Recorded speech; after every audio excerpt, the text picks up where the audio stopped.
Hi friends, welcome back to our channel. ఈరోజు ఎంతో టేస్టీగా ఉండే కొబ్బరి పచ్చడి ఎలా చేయాలో చూపిస్తానండి. ఇది వేడివేడి అన్నంలోకి చాలా బాగుంటుంది. తక్కువ ఇంగ్రీడియంట్స్తో చాలా త్వరగా చేసుకోవచ్చు. ఇక్కడ నేను ఒక కొబ్బరికాయ తీసుకున్నానండి పూర్తిగా. అలాగే దానికి సరిపడా పచ్చిమిర్చి తీసుకోవాలి. ఇప్పుడు స్టవ్ పై కడాయి పెట్టి పచ్చిమిర్చి వేసుకొని కాస్త ఆయిల్ వేసి ఫ్రై చేసుకోవాలి.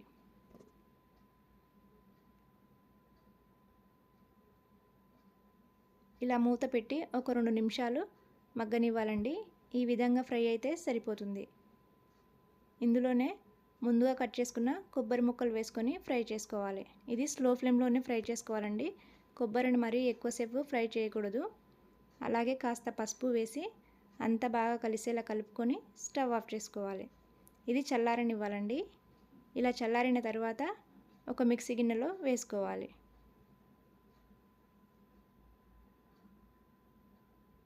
అలాగే 1/2 టీ స్పూన్ జీలకర్ర, రుచికి సరిపడ ఉప్పు వేసుకొని దీన్ని మిక్సీ పట్టుకోవాలి.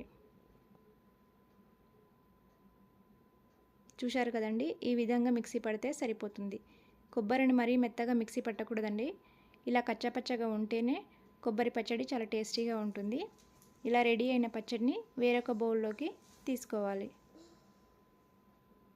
ఇప్పుడు పోపు రెడీ చేసుకోవాలండి. స్టవ్ పై కడాయి పెట్టి ఆయిల్ వేసుకోవాలి.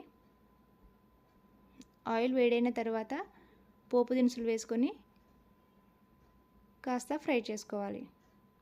ఇవి కాస్త ఫ్రై అయిన తర్వాత ఎండుమిర్చి, కరివేపాకు వేసుకోవాలి.